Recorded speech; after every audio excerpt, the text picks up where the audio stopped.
여러분 우리는 인간이지요, 그죠? 예, 목사님 갑자기 시작부터 당연한 말씀을.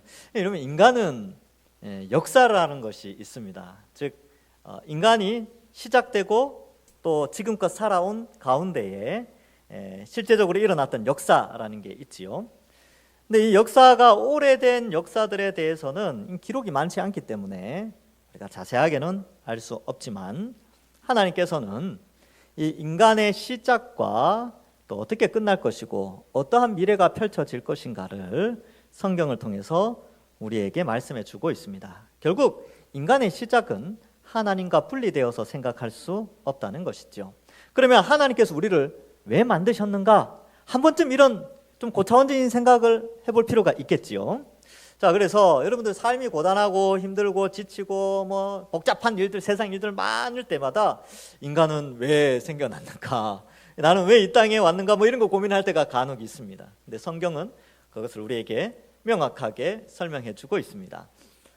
이 만물이 생기기 전에 성부, 성자, 성령 하나님이 신으로 존재하셨는데, 이 신이신 성부, 성자, 성령 하나님이 그 나라를 이루시기를 원하셨습니다. 그래서 영토로는 이 지구를 먼저 만드시죠. 그래서 지구 안에 이제 여러 가지 운행함을 통하여서 이 영토를 아름답게 준비하시고 그 가운데 백성이 살 수 있는 환경들을 준비하시게 됩니다. 그래서 넷째 날에는 이 우주도 해, 달, 별들도 창조하시고 마지막 여섯째 날에는 온갖 동물들과 사람을 창조하여 하나님 나라를 이루시게 됩니다.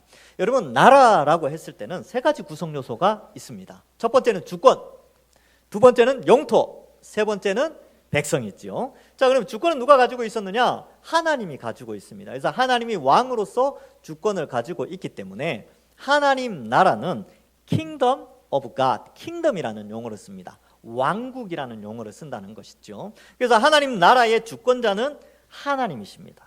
이 주권을 가지고 있다는 것은 뭘 의미하느냐 하면 입법, 법을 세우고 법을 집행하는 사법, 그리고 국민의 복지와 여러 가지 보호를 책임지는 행정, 이러한 것들, 입법, 사법, 행정권이 왕에게 있다는 것이 바로 왕국의 특징입니다. 그래서 이 왕은 이 주권자로서 있는데, 하나님 나라의 주권자이신 왕이 영토도 만드시고 백성도 만들었습니다. 그래서 인간은 하나님 나라의 백성으로 만들어졌습니다. 그런데 어떠한 일이 있었냐면, 이 창세 전에 혹은 창조되고 나서 천사들 가운데 전쟁이 일어났습니다. 이거는 계시록 12장에 이 내용이 나오는데, 하늘 전쟁에서 반역자들, 천사의 3분의 1이 반역하였는데 이기지 못하여 땅으로 쫓겨나게 됩니다. 쫓겨나서 한 첫 번째 일이 뭐냐면 아담과 하와를 꼬셔서 같이 반역자의 길로 가게 하는 것이죠. 그래서 에덴 동산에서 사탄이 뱀을 통하여서 이 유혹을 하게 되고 사람이 반역하여 죄를 범하게 됩니다. 여러분, 백성은 주권자를 바꿀 수가 없어요. 백성이 주권자를 바꾸려고 할 때 그것을 반역 혹은 역적, 모반 이런 용어들을 써서 잡히게 되면, 발각되면 다 죽음입니다. 그래서 이 에덴 동산에서 마귀가 사람을 통하여 너도 하나님처럼 될 수 있어, 이 선악과를 먹으면 이라고 유혹하면서 반역죄를 짓게 되죠. 그로 말미암아 인간은 죽음이 오게 되었고, 그 죽음의 모습을 하나님이 기뻐하지 않았습니다. 그래서 어떻게 됩니까? 하나님은 창조전에 계획하셨던 것처럼 인간을 구원하실 계획을 세우시고 실행하셨습니다. 그 실행이 언제 일어났느냐? 2000년 전에 성자 하나님이 이 땅에 인간의 몸으로 오심으로 성육신하여 예수님이 이제 오셨는데, 그분의 이름이 예수님이죠. 인간이 받아야 될 죄, 그 죄의 형벌이 뭐냐 하면 역적의 죄, 또 이 반역의 죄인데 죽음과 지옥 형벌이죠. 근데 그 형벌을 예수님이 대신 받아주심으로 인간을 구원해 주셨습니다. 그러면 완성할 하나님 나라는 어떨까요? 완성할 하나님 나라. 근데 아직은 완성되지 않았잖아요. 완성될 하나님 나라는 과거 에덴 동산보다 훨씬 좋은 환경으로 바꾸어 주신다는 것이지요. 그래서 예수님이 이 땅에 오셔서 이제 하나님 나라가 완성되는 그날은 예수님이 재림하시는 날이 완성되는 날이고, 사탄과 그를 따르는 모든 귀신들과 예수님을 믿지 않는 모든 자들은 불못에 던져지는 형벌을 최후 심판을 받게 됩니다. 자, 그런데 예수님께서는요, 이 예수님이 다시 오셔서 하나님 나라가 완성되기 전에 예수님 믿는 사람들, 그리스도인들을 곧 주님이 오시는 날을 잘 준비하도록 매뉴얼을 준비해 주셨습니다. 그것이 바로 성경 전체이지만 특별히 마태복음에서는 24장과 25장에서 재림에 대한 설명서, 매뉴얼을 준비해 주고 있습니다. 여러분 쇼핑 좋아하십니까? 쇼핑 그죠? 예, 인터넷으로 쇼핑도 하고 홈쇼핑 이런 것도 하죠. 물건이 오면 어떻게 되냐면 그 물건을 제대로 사용하려면요, 설명서를 읽어야 됩니다. 그리고 이제 조립해야 되는 물건, 가구들 같은 경우도요, 요즘 가구들도 집에서 쉽게 조립은 할 수 있지만 설명서대로 해야, 순서가 맞아야 튼튼하게 잘 조립이 됩니다.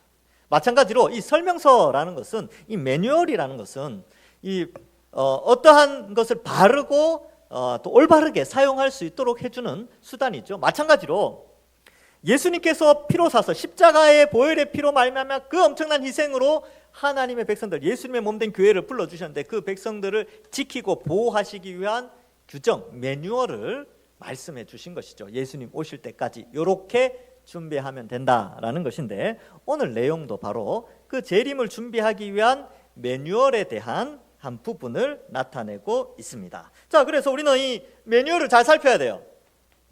오늘 주무시면 안 됩니다. 오늘은 주무시면 안 돼요. 왜냐하면 오늘하고 다음 주는 주무시면 안 돼요. 다음 주에는 아예 깨어 있으라 이런 주제가 나오니까, 그러니까 잘 들으셔야 돼요. 그래야 주님 오실 때 준비를 할 수 있죠. 그죠? 요때 이렇게 잘못 준비하면 주님 오심을 제대로 준비 못하기 때문에 매뉴얼 삐끗하면 아시죠? 이렇게 물건 못 쓰게 됩니다. 물건 고장 나요. 그러니까 오늘 말씀을 잘 들으셔야 됩니다. 자, 이제 29절을 말씀하시는데 예수님이 재림에 대해서 이제 계속 설명을 해주세요.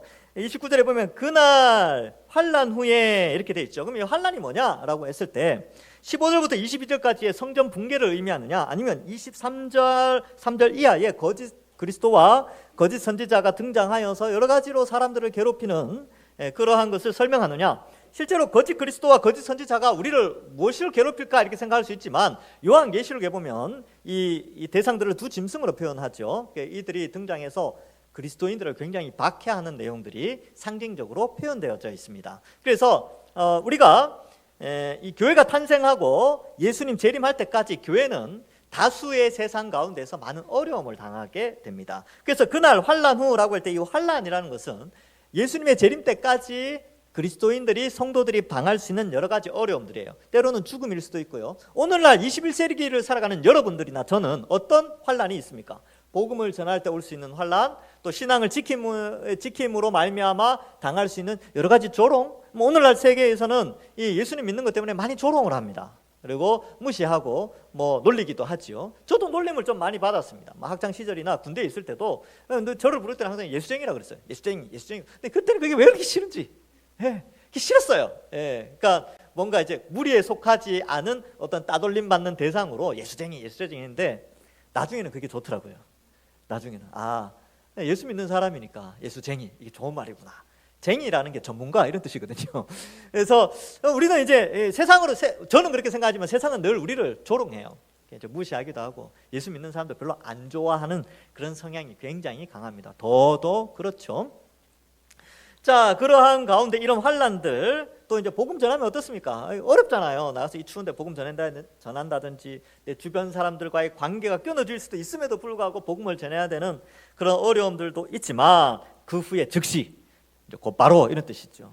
그래서 이 즉시 이후에 일어나는 이러한 것들은 바로 예수님의 재림과 관련되어 있다라는 것을 우리에게 가르쳐 줍니다. 자, 29절에 보면 해가 어두워지고 달이 빛을 내지 아니하며 별들이 하늘에서 떨어지며 하늘의 권능들이 흔들리리라. 여러분, 이 말만 들으면 굉장히 좀 무섭지 않습니까? 왜냐하면 우리는 해와 달과 별이 익숙한 상황 속에서 사는데 이런 것들이 없어진대요. 아니면 그 기능이 상실되어지고 하늘의 권능들이 흔들린다 그러니까 굉장히 무섭지 않습니까? 이거 재난 이런 거 아닐까? 이렇게 그리고 이게 뭘까라고 막 구체적으로 상상하는데 이거는 우리의 상상이고요. 여러분, 이 표현을 예수님이 썼을 때에 제자들이 받아들일 때는 이것이 뭘 의미하는지 알고 있었어요.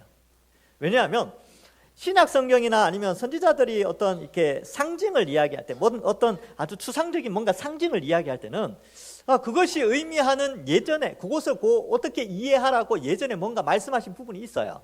제가 이제 요한계시록 12장부터 이제 제가 강의를 시작했었는데, 요한계시록 12장 강의 시작할 때 제가 뭐라고 이야기했냐면, 계시록에 나오는 환상들은 대부분 구약에 있는 무언가를 가지고 온 것이다. 그래서 계시록을 제대로 이해하려면, 구약 성경을 제대로 이해하면 계시록을 정확하게 바르게 해석할 수 있다.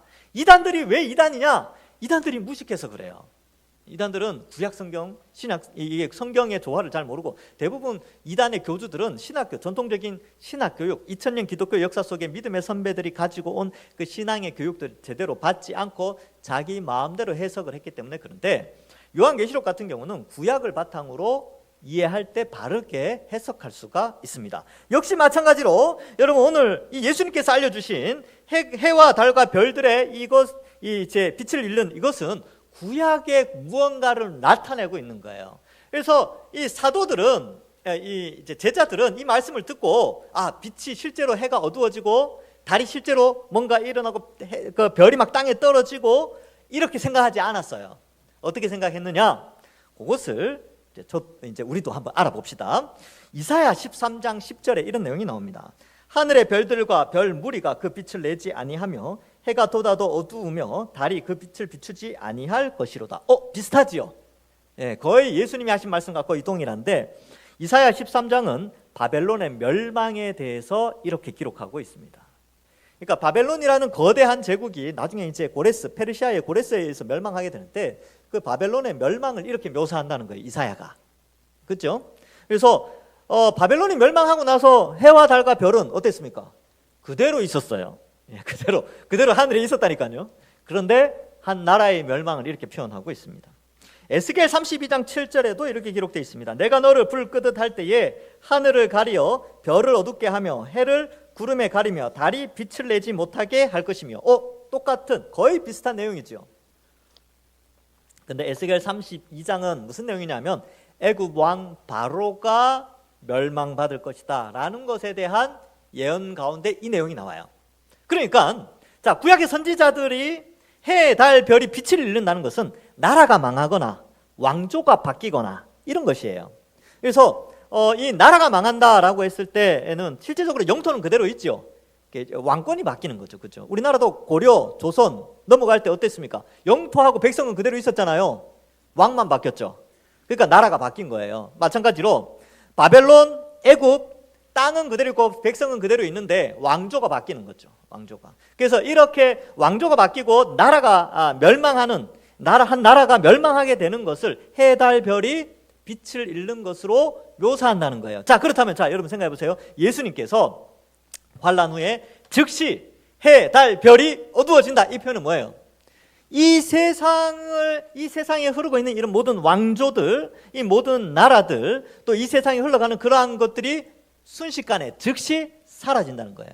세상의 나라는 사라지고 새로운 왕조가 등장하는데 바로 하나님이 다스리는 하나님 나라가 임하게 된다라는 표현이에요. 왜 이 표현을 쓰냐 하면, 질문을 그렇게 했으니까 제자들이 질문했죠. 언제 청전이 붕괴되고 언제 하나님 나라가 임합니까? 물었기 때문에 거기에 대한 답변으로 하나님 나라가 임하려면 이 땅에 존재하는 나라들이 멸망을 먼저 해야 되는데, 그것에 대한 설명이 해, 달, 별이 빛을 잃는다라는 것이죠. 이사야 34장 4절에는 이렇게 기록하고 있습니다. 하늘의 만상이 사라지고 하늘들이 두루마리 같이 말리되 그 만상의 세자남이 포도나무 잎이 마름 같고 무화과 나무 잎이 마름 같으리라. 이렇게 되는데, 이사야 34장에서는요 모든 나라, all nations, 열방이 멸망하게 될 것이다 라는 예언입니다. 근데 그 모든 나라들이 멸망하게 되는데 어떻게 해요? 하늘이 두루마리처럼 말리게 된다, 이런 표현을 쓴다는 거예요. 그러니까 실제로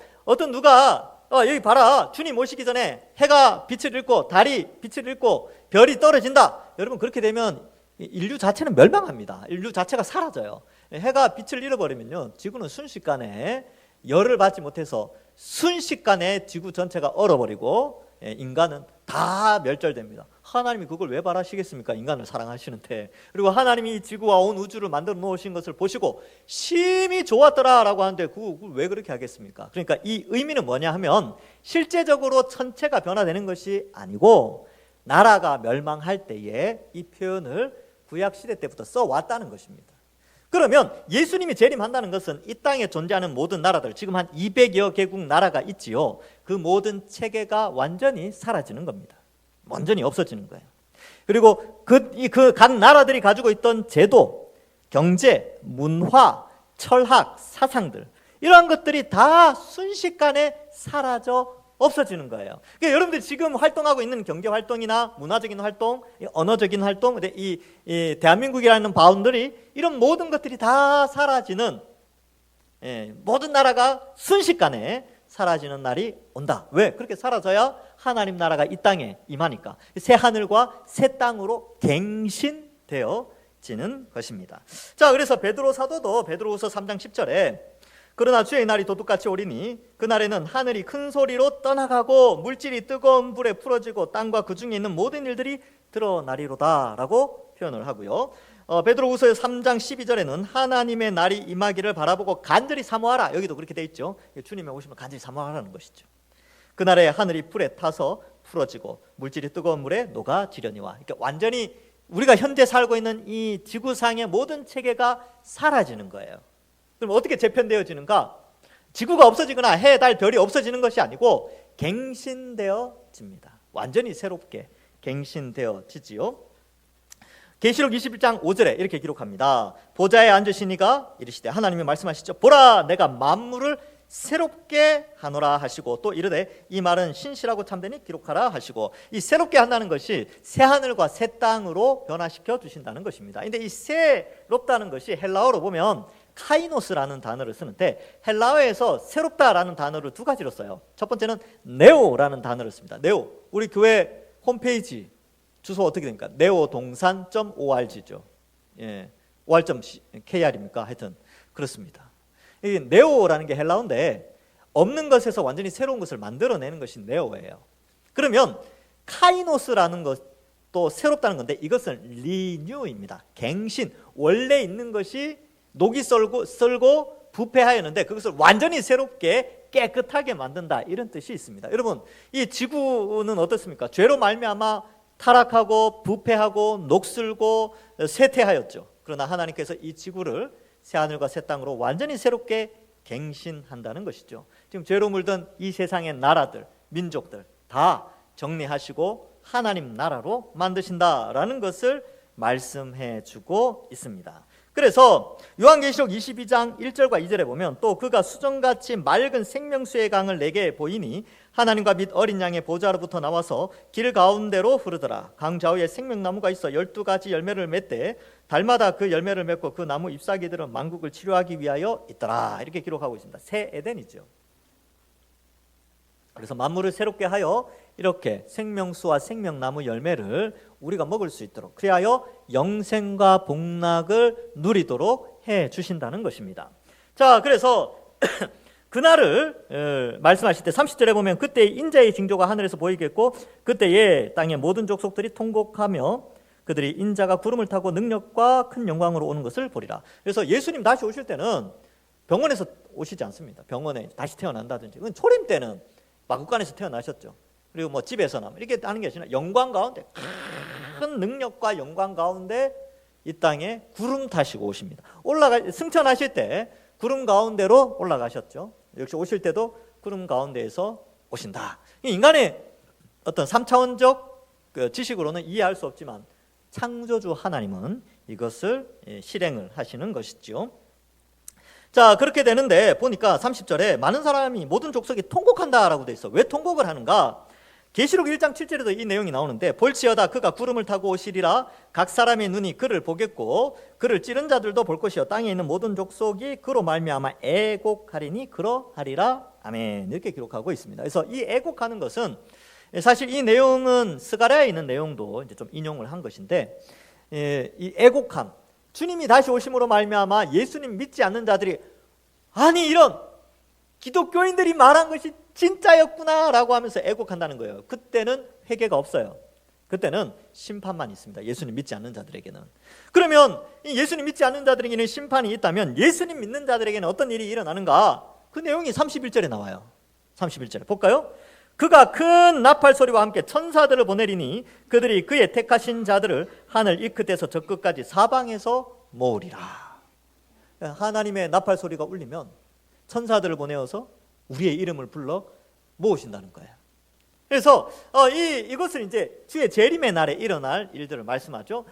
우리가 이 성전이 붕괴되면서부터 기독교인들이 큰 박해가 일어나면서 예수님 재림할 때까지 큰 환란이 있어요. 그러나 그 환란의 끝에 마지막에 즉시 온 나라가 순식간에 사라지고 예수님의 재림으로 말미암아 모든 나라들이 심판을 받고 또 하나님의 백성들은 예수님께서 천사들을 보내서 다 불러 모으시고 이 세상은 하나님께서 만물을 새롭게 함으로 새 에덴과 같이 과거의 에덴 동산 때 물론 노아 홍수 때문에 에덴 동산은 사라졌지만 그 에덴 동산 때처럼 이 지구를 갱신하여 말씀으로 창조하신다는 것이죠. 재창조를 하셔서 우리는 예수 믿는 사람들은 그 새롭게 된 에덴 동산에서 에덴 동산과 같은 천국에서 부활하여 영광스러운 몸으로 부활하여 영생 복락을 누리게 됩니다. 예수님 믿지 않는 자들은 심판을 받아 불못에 던져지게 되는 것이죠. 그렇게 예수님은 구름 타고 오신다는 거예요.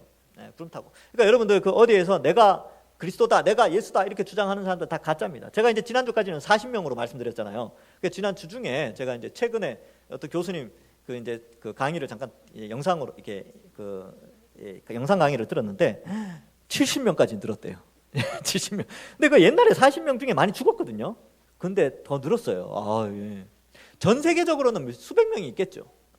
근데 어떻게 해요? 예수님이 재림할 때는 구름을 타고 권능과 영광 가운데 오신다라고 예수님이 약속하셨다니까요. 그러니까 여러분 이렇게 내가 메시아다, 내가 뭐 그리스도의 영이 내게 임하여 내가 뭐 이렇게 그 성령이다, 내가 뭐 메시아다, 그리스도 다 가짜입니다. 그런 거짓 선지자와 거짓 그리스도에게 넘어가서는 안 되는 것이죠. 자, 그래서 다니엘서 7장 13절과 14절에도 이것을 기록하고 있습니다. 내가 또 밤 환상 중에 보니 인자 같은 이가 하늘 구름을 타고 와서 옛적부터 항상 계신 이에게 나아가 그 앞에 인도되매 그에게 권세와 영광과 나라를 주고 모든 백성과 나라들과 다른 언어를 말하는 모든 자들이 그를 섬기게 하였으니 그의 권세는 소멸되지 아니하는 영원한 권세요 그의 나라는 멸망하지 아니할 것이니라. 이미 성취가 되었지만 아직 완성되지는 않았지요. 자, 그래서 그리스도의 초림으로 성취되고 재림으로 완성되어집니다. 자, 그러면 이 29절부터 31절 우리가 생각해야 될 것은 여러분 이 환란의 문제도 한번 생각해 봐야 돼요. 예수님 재림할 때까지 환란이 있어요. 어려움이 있습니다. 시대마다 그 환란의 경도는 다르다 할지라도 예수님 믿는 것이 이 세상 속에서 내가 예수님 믿소 하고 나가서 살 때는 어려움이 있다는 것이죠. 물론 그 어려움을 피하려면 감추면 됩니다. 주일날만 예수님 믿는 것처럼 행동하고 월요일부터 토요일까지는 불신자처럼 살아가면 환란이 없어요. 근데 그러한 자들은 예수님도 모른다라고 합니다. 예수님도 모른 척해요. 예, 그게 문제죠. 그래서 우리는 예수님 믿는 자는 주일날만 예수님 믿는 것이 아니라 월요일부터 토요일까지도 나 예수님 믿소라고 세상 속에서 나타내면서 빛과 소금의 역할을 감당하고 믿지 않는 자들을 전도하는 것이 바로 예수 믿는 사람의 모습이고 주의 재림을 준비하는 자의 모습입니다. 환란 있지요. 조롱 있지요. 예, 사람들의 무시 있다니까요. 그런데 그렇게 사는 것이 그리스도인의 모습입니다. 십자가의 길 있지요. 그렇지만 어떻게 됩니까? 주의 재림 때에 그 큰 능력과 영광 가운데 우리가 동참을 합니다.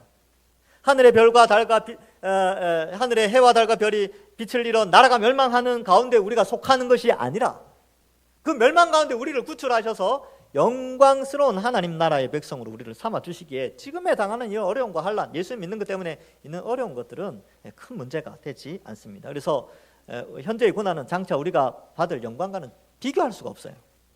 자, 그래서 여러분 이 시대에 많은 사람들이 너무 이 시대에 많은 걸 걸고 살아요. 그래서 막 뼈를 갈아 넣는다 이런 표현을 쓰는데 이 시대에 너무 많은 것을 막 갈아 넣어요. 성공하고 돈 많이 벌고 자녀 출세시키고 부자 되고 명예를 얻고 인정받고 편하게 살고 뭔가를 획득하고 이런 것들의 모든 것을 다 올인하면서 살아가는 거죠. 모든 걸 걸어가지고 살아가는데 어리석은 자입니다.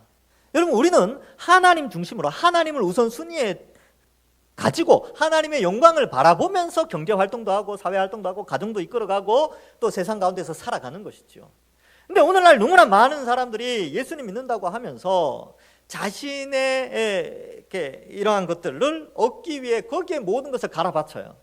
그래서 하나님은 다음, 그래서 나의 성공, 나의 자녀의 출세, 내 명예, 뭐 이런 것들을 우선순위에 놓고 살아가는데, 이런 이제 본문을 보면서 우리가 그 순위를 다시 한번 바꿔야 돼요. 하나님 영광을 우선순위에 두고, 우리가 돈을 벌든지 자녀를 양육하든지 가정을 이끌어 가든지 사람을 만나든지 그 모든 활동 가운데 하나님의 영광을 위해서 살아가야 한다는 것이지요. 그래서 이러한 인식을 우리가 이 본문 말씀을 통하여서 다시 한번 생각하게 됩니다. 32절에 예수님 비유 하나를 설명하죠. 무화과 나무의 비유를 배우라. 근데 사실 무화과 나무가 아니라 모든 나무예요. 누가복음 21장 29절에는 이에 비유로 이르되 무화과 나무와 모든 나무를 보라 이렇게 기록하고 있습니다. 그래서 어떤 이상한 해석은 이 무화과 나무는 유대인이고 뭐 이제 연한 가지는 뭐며 뭐 그렇게 해석하는 게 아니고 모든 가지 생각하면서, 우리 주차장에 가면 감나무가 있습니다. 예, 너무나 달고 맛있는 단감나무입니다. 지금은 이제 잎이 다 떨어져가지고 겨울이라서 이렇게 앙상해요. 그리고 이제 춥기 때문에 가지가 얼니다. 그 안에 있는 수분이 얼어요. 근데 놀라운 것은 이렇게 봄이 되면요, 땅에 있는 수분을 빨아들여가지고 이게 가지가 연해진다는 거예요. 말랑말랑해져서 뿌리로부터 물을 끌어올리는 거죠. 그러면서 어떤 일이 일어나면 잎에 싹을 냅니다. 이 특히 잎이 이제 막 자랐죠. 모든 나무가 그렇습니다. 그래서 그런 걸 보면은 무슨 생각하냐면, 아, 봄이 오는구나, 아, 여름이 오는구나. 이거 당연히 알 수 있죠. 그렇죠? 그리고 이 잎 색깔이 갑자기 붉은색이나 노란색으로 변하면, 아, 이제 가을이 왔구나. 이거 다 안단 말이죠. 지금 예수님이 말씀하신 거 어려운 게 아니라는 거죠. 이처럼 이런 일들을 보면 계절을 알 수 있는 이치를 알듯이 33절에 이와 같이 너희도 이 모든 일이 뭡니까? 성전이 붕괴되어지고 거짓 그리스도와 거짓 선지자들이 등장하고 복음이 땅끝까지 이르러 14절에 보면 온 세상에 전파되리니 그제의 끝이 오리라 라고 하는 것처럼 복음이 땅끝까지 전파되는 것을 보고 여러 가지 환란이 있고, 또 이러한 것들을 보면 또 뭐 첫째의 기근과 지진과 전쟁 뭐 이런 것들 있잖아요. 난리에 이런 것들을 보거든 인자가 가까이 문 앞에 이른 줄을 알라. 저는 특별히 징조 중에 하나는요, 이 복음 전파를 좀 크게 봅니다.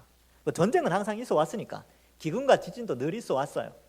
근데 이제 24장 14절에 온 세상에 복음이 전파되는 것이 우리에게 주는 가장 큰 징조입니다. 여러분, 우리나라에 복음이 140여 년 전에 들어왔거든요. 근데 우리나라는 어떤 나라입니까? 큰 대륙의 동쪽 끝에 있습니다. 그래서 극동 지역이라고 표현을 하죠. 그리고 우리나라까지 복음이 들어오는데 이제 140년 전에 이제 들어온 거예요. 근데 어떻게 이렇게 들어올 수 있었을까요? 네, 하나님의 역사고, 또 놀라운 것은 지난 100년 사이에 놀라운 일들이 많이 일어났어요. 비행기가 발명됐습니다. 자동차가 발명됐어요. 인공위성이 발명되고 GPS 이런 거 가지고 사람들의 위치까지 다 파악하는 복음 전하기에 획기적으로 발전한 시대에 살고 있습니다. 여러분, 하나님 비행기, 자동차 왜 만들어 주신 줄 아세요? 우리 인간에게 복음 전하라고, 빨리 전하라고. 이제 다 돼가니까, 주님 오실 날이 가까워왔으니까. 이제 진짜 얼마 안 남았습니다. 거의 대부분의 민족들에게 복음이 들어가고요. 옛날에는 그 성경 번역하는 게 굉장히 힘들었어요. 우리나라도 한국 교회사를 보면 성경 번역하기 위해서 책 수집하고 막 공부하고 막 헬라어 공부해야 되고 히브리어 공부하고 라틴어 공부하고 막 영어 공부해가지고 막 겨우 한 절 뭐 한 장 하는데 한 몇 달 걸리고 그랬는데, 지금은요 AI가 그냥 집어넣으면 몇 초 만에 끝냅니다. 번역. 놀라운 시대에 살고 있죠. 왜요? 복음 전파 빨리 해서 이제 이방인의 충만한 수가 차고 유대인들이 돌아오고 하나님이 원하시는 온 세상에 복음이 전파되면 주님이 오시기 때문에. 그러니까 여러분, 이걸 볼 수 있는 눈이 있어야 돼요. 근데 이제 이걸 볼 수 없게 만드는 것이 이제 뒤에 가면 내용이 나옵니다. 자, 어쨌든 이러한 징조가 있다는 것이죠. 근데 진실로 이 시대가 지나가기 전에 이것이 일어나고, 35절에 보면 이 세대라는 것은 이제 인간의 세대를, 이게 이제 창조로부터 주님의 재림 때까지를 의미하고, 이 일이 일어나고 천지는 없어질지언정 강조 혹은 강화 뭐 이런 것이죠. 내 말은 없어지지 않는다. 예수님이 하신 말씀은 반드시 이루어진다는 거예요. 실제로 다 이루어지고 있지 않습니까? 그리고 하나 남았어요. 재림 하나 남았습니다. 나머지 앞에 나왔던 징조들 다 이루어지고 있어요. 근데 예수님이 오시는 날은 알 수 없습니다. 36절에 보면 그 날과 그때는 아무도 모른대요. 아무도. 그래서 누가 이거 기억나십니까? 1992년 10월 28일 다미 선교에서 그날 오신다 그래가지고 난리를 폈죠. 제가 왜 기억하냐면 제가 그때 고3이었습니다. 고3이었는데 학력고사 칠 날이 얼마 남지 않았는데 막 난리가 났어요. TV 뉴스에도 나오고 막 생중계, 막 MBC 생중계하고 막 그랬었습니다. 안 오셨어요. 안 오셨다니까. 예수님 그랬잖아요. 천사도 모르는데 한낱 인간이 어떻게 압니까? 안 와요. 그리고 또 한때 우리 이제 한국 교회 안에 아주 유명한, 아주 막 돌아가셨지만 하여튼 막 유명한 그분이 그랬어요. 2000년이 되기 전에 주님 오신다. 안 오셨어요. 그래서 막 회개하고 잘못했다 그러고 뭐 그것 때문에 어려움을 많이 당하셨어요. 여러분 언제 오실지 아무도 모릅니다. 근데 성경은 뭐라 그래요? 가까이 왔다. 늘 가까이 왔다. 초대교회 때부터 지금까지 성도들이 가진 입장은 뭐냐면 주님이 곧 오신다. 요한계시록에 보면 내가 속히 오리라 이 말이 4번이나 반복돼요.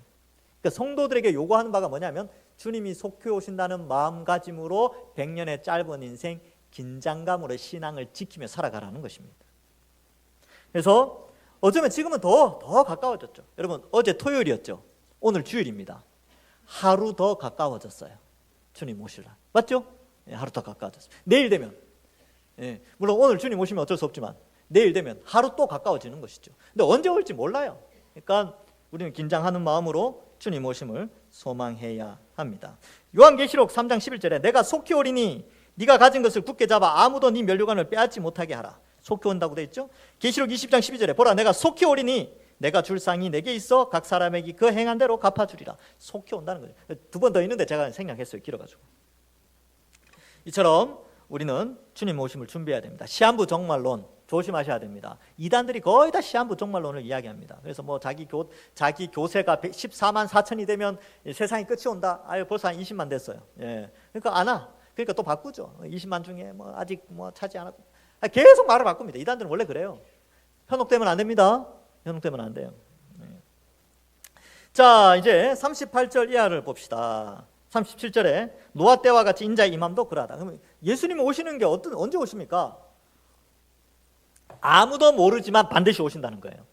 그러니까 준비해야 되죠. 근데 그때 오심이 노아 홍수 때와 비슷하다는 겁니다. 홍수 전에 노아가 방주에 들어가던 날까지 사람들이 먹고 마시고 장가들고 시집갔죠. 여러분 먹고 마시고 장가들고 시집가는 것은 죄가 아니에요.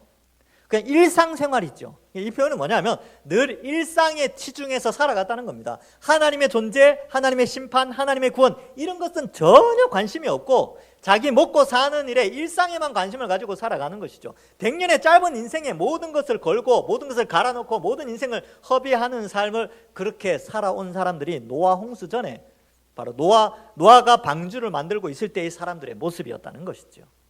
그러나 노아는 그렇지 않았죠. 노아는 하나님의 심판을 알고 있었고 그것을 위하여 준비하여 방주를 만들게 됩니다. 자, 그래서 홍수가 나서 다 그들을 멸하기까지 깨닫지 못했죠. 뭘 깨닫지 못했어요? 하나님의 심판이 있다는 사실을 깨닫지 못했습니다. 이 세상의 사람들도 마찬가지죠. 이 세상의 사람들은 예수님도 안 믿으니까 예수님의 재림, 이 세상의 끝 이런 것도 안 믿어요. 이 세상 사람들은요, 이 만물을 하나님이 창조했다고 안 믿어요. 그냥 생겨났다. 그렇게 생각하죠. 그러니까 주의 재림을 당연히 안 믿죠. 그리고 뭐에 집중해요? 현재를 살아가는 먹고 마시고 장가가고 시집가고 일상의 삶에 치중하면서 살아가는데 우리는 어때요? 주님 오실 날이 멀지 않았다는 것을 알고 긴장하면서 살아갑니다. 이러한 자가 구원을 받아요. 근데 노아 홍수 때에 8명밖에 구원 못 받았어요. 소수가 구원받습니다. 그러한 개념이 있기 때문에 우리가 긴장하면서 살아야 하는 것이죠. 그래서 여러분 우리는 이제 하나님의 임재, 이 예수 그리스도의 임재하심을 소망하면서 살 때에 언제 오실지 모릅니다. 그 다음 주에도 설명하는데 언제 오실지 모르기 때문에 하루를 살아도 주를 위해서, 하루를 살아도 하나님 영광을 위해서 살아야 됩니다. 그러한 삶의 자세가 재림을 준비하는 자의 모습이지요. 이제 주님이 오시면요, 갑자기 와요. 갑자기 순식간에, 갑자기. 이게 일상생활 막 하고 있는데, 왜? 오늘? 이렇게 깜짝 놀라는 거죠. 구름 가운데서 주님 오시면서 전 세계 사람들이 다 볼 수 있도록 오시게 됩니다. 그날을 우리는 준비해야 돼요. 주님은 반드시 오십니다. 그래서 많은 사람들이 재림이 안 왔으면 좋겠다. 혹은 재림은 없다. 혹은 이 세상은 영원하다 이렇게 말하는 사람들이 있는데 아니요. 주님은 반드시 오십니다. 천지가 없어질지언정 내 말은 없어지지 않는다고 약속하셨습니다. 그래서 이걸 믿느냐 안 믿느냐가 우리 신앙의 아주 결정적인 그런 요소를 가지게 됩니다. 말씀을 맺습니다. 마태복음 24장 27절에 번개가 동편에서 나서 서편까지 번쩍임 같이 인자의 임함도 그러하리라. 갑자기 오신다는, 갑자기. 오늘 갑자기 오실 수도 있고요. 내일 갑자기 오실 수도 있습니다. 전혀 이상하지 않습니다. 복음이 다 편만하게 전파되어졌고요. 뭐 유대인 회개, 다수의 유대인이 회개했을 수도 있고 안 했을 수도 있고 지금은 우리는 잘 모르지만 하여튼 하나님의 정하신 때에 그렇게 되는 것이죠. 그러나 언제 주님이 오셔도 전혀 이상할 것이 없다. 약속대로 오신다는 사실을 우리는 기억하고, 주님은 반드시 오신다는 이 사실을 기억하면서 우리는 노아가 방주를 준비하듯이 우리의 믿음을 준비해야 합니다. 25장에 가서 10처녀 가운데 5처녀가 기름을 준비한 것처럼 우리는 믿음의 기름을 준비해야 합니다. 천사들을 세계 만국에 보내어 택함 받은 자들을 불러 모으는 날이 멀지 않았다는 사실을 기억하면서 이번 한 주간도 하나님 영광을 위하여 주님 언제 오십니까? 하늘을 바라볼 줄 아는 그러한 소망을 가지고 삶 속에서 빛과 소금의 역할을 감당하시는 모든 주의 백성들 되기를 주님의 이름으로 간절히 축원합니다. 기도하겠습니다. 하나님 아버지 은혜를 감사합니다. 주님 언제 오실지 알지 못하지만 순식간에 또 갑자기 오신다는 것을 우리에게 깨닫게 하여 주시니 감사합니다. 그날 이 세상은 우리가 집착해서는 안 될 이 세상이 순식간에 사라진다는 사실을 알고 영원한 하나님 나라가 펼쳐질 것이라는 소망을 가지고 우리가 우리의 인생을 살아가게 하여 주옵소서. 또한 우리 삶 속에 먹고 마시고 장가가고 시집가는 이런 일상도 일상을 살아가지만 그 일상 속에 주의 다시 오심, 반드시 오심에 대한 인식을 잃어버리지 않도록 우리의 믿음을 지켜 주옵소서. 이번 한 주간도 빛과 소금의 역할 잘 감당하게 해 주실 줄 믿사오며 예수님의 이름으로 기도하옵나이다. 아멘.